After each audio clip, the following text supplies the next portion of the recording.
नमस्ते मित्रों, सभी को जय श्री राम। आज हम जानेंगे 14 मई संभाजी महाराज राजे जयंती का हार्दिक शुभकामनाएं। राष्ट्र एवं धर्म के लिए बलिदान होने वाले संभाजी महाराज का महान इतिहास आज की पीढ़ी को अवश्य ही जानना चाहिए। छत्रपति शिवाजी महाराज के सुपुत्र संभाजी के जीवन में आज के युवाओं की प्रेरणा लेनी चाहिए। जिस संभाजी महाराज ने मुसलमानों के आतंक से हिंदुओं को मुक्त किया, उस संभाजी महाराज को अपने ही बहनोई ने धोखाबाजी करके औरंगजेब के हवाले करवा दिया।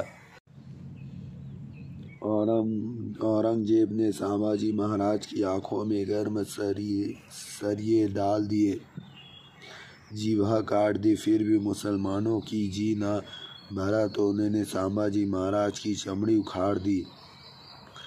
फिर भी संभाजी राजे ने मुस्लिम धर्म स्वीकार नहीं किया।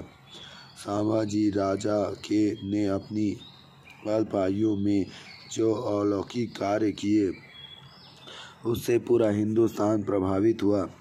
इसलिए प्रत्येक हिंदुओं उनके प्रति कृतज्ञ रहना चाहिए। उन्होंने साहस एवं निडरता के साथ औरंगजेब के 8 लाख सैनिकों का सामना किया तथा अधिकांश मुगल सरदारों को युद्ध में पराजित कर उन्हें भगाने के लिए विवश कर दिया।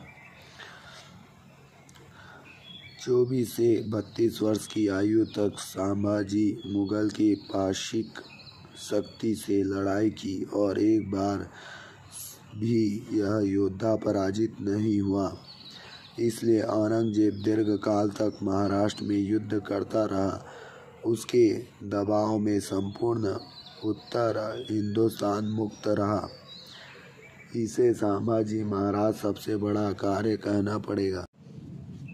यदि उन्होंने औरंगजेब के साथ समझौता किया होता अथवा उसका आधिपत्य स्वीकार किया होता तो वह 2-3 वर्षों से ही पुनः उत्तर हिंदुस्तान में आ धमकता। परंतु संभाजी राजा के संघर्ष के कारण औरंगजेब को 27 वर्ष भारत में ही रुकना पड़ा। इससे उत्तर में बुंदेलखंड, पंजाब और राजस्थान हिंदुओं की नई सत्ताएं स्थापित होकर हिंदू समाज को सुरक्षा मिली। स्वराज्य दूसरा छत्रपति ज्येष्ठ शुद्ध 12 सके 1571 गुरुवार दिनांक 24 मई 1657 को पुरंदरपुर स्वराज्य के दूसरे छत्रपति का जन्म हुआ। शंभू जाके जन्म 2 वर्ष पश्चात साईबाई की मृत्यु हो गई और एवं राजा मात्र सुख से वंचित हो गए। परंतु जीजाऊ ने उन अभाव की पूर्ति की। जिन जीजाऊ ने सीबा को तैयार किया, उसी जीजाऊ संभाजी राजा पर भी संस्कार किए। संभाजी राजे शक्ति संपन्नता एवं स्वरूप सौंदर्य की प्रतिमा ही थे। विश्व के प्रथम बाल साहित्यकार 14 वर्ष की आयु तक बुद्ध भूषणम, नायक भेद, 7 शतक, नखशिख इत्यादि ग्रंथों की रचना करने वाले संभाजी राजे विश्व के प्रथम बाल साहित्यकार थे।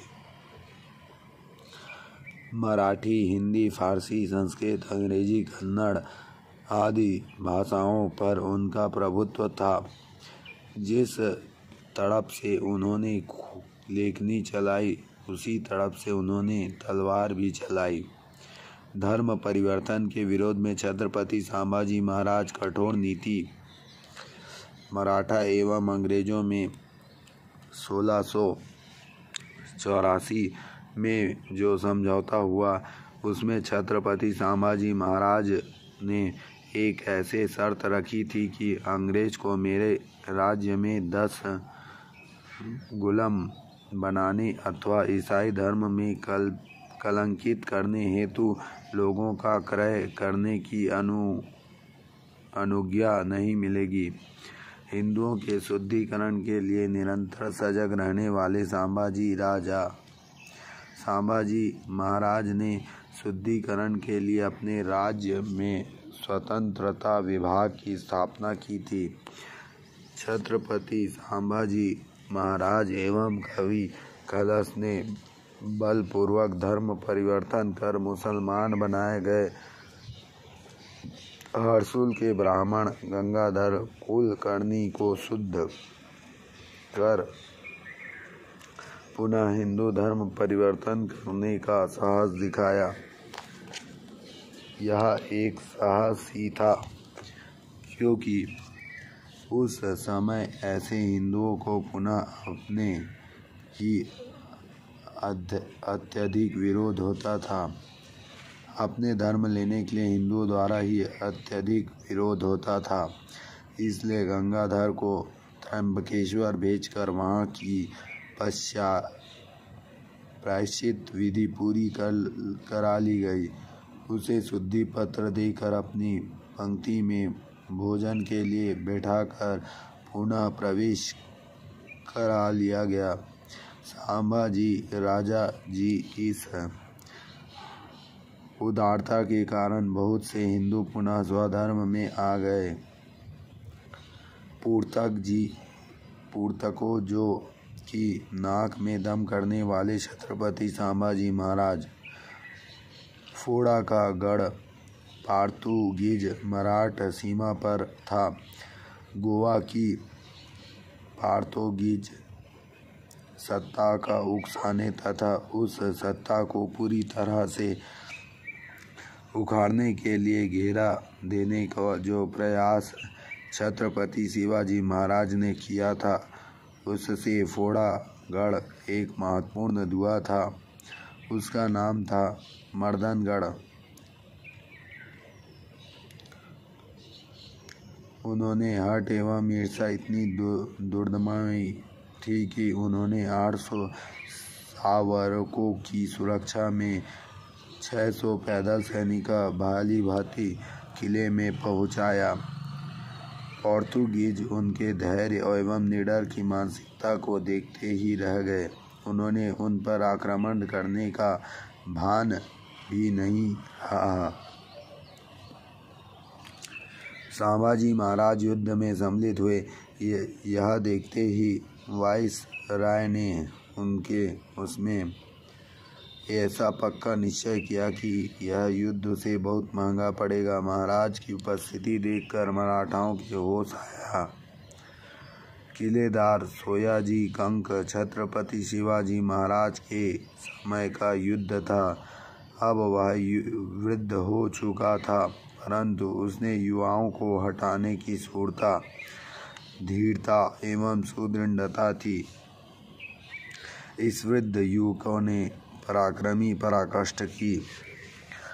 उसने अपने लड़के कृष्ण जी के साथ चुनिंदे सिपाही साथ लेकर गढ़ के बाहर जाकर पुर्तगीजों से लड़ाई की। जिसके साथ वे लड़े उनको उन्होंने पूरी तरह पराजित किया, परंतु इस मुठभेड़ में येसज जी एवं उनके सुपुत्र कृष्ण जी को भयानक चोट लगी। 10 नवंबर को पुर्तगीजियों ने लौटाना प्रारंभ किया। मराठाओं ने उन पर छापे मारकर उन्हें अत्यधिक परेशान किया। तोप तथा बंदूक के पीछे छोड़कर उन्हें पलायन करना पड़ा। उन्होंने चावल के 300 बोरे एवं 200 गधों पर रखने जितना साहित्य पीछे छोड़ा। बहनोई गणोजी के सिक्के की बेईमानी एवं मुगल द्वारा संभाजी को घेराव। मतलब देखो, खुद के लोग ही धोखा देते हैं, तो इसलिए हिंदुओं को सतर्क रहना चाहिए। जो धर्म के कार्य करते हैं, खुद के लोग ही दिक्कत कर देते हैं या कई राजाएं सहायता नहीं करते। इसलिए नहीं तो कब का भारत आज़ाद हो जाता। ऐसे वीर संभाजी थे जो कि धर्म की रक्षा के लिए कई युद्ध किए और विजय प्राप्त किए, लेकिन उनकी बहनोई के कारण ही उनको औरंगजेब के हवाले हो गए। जय श्री राम।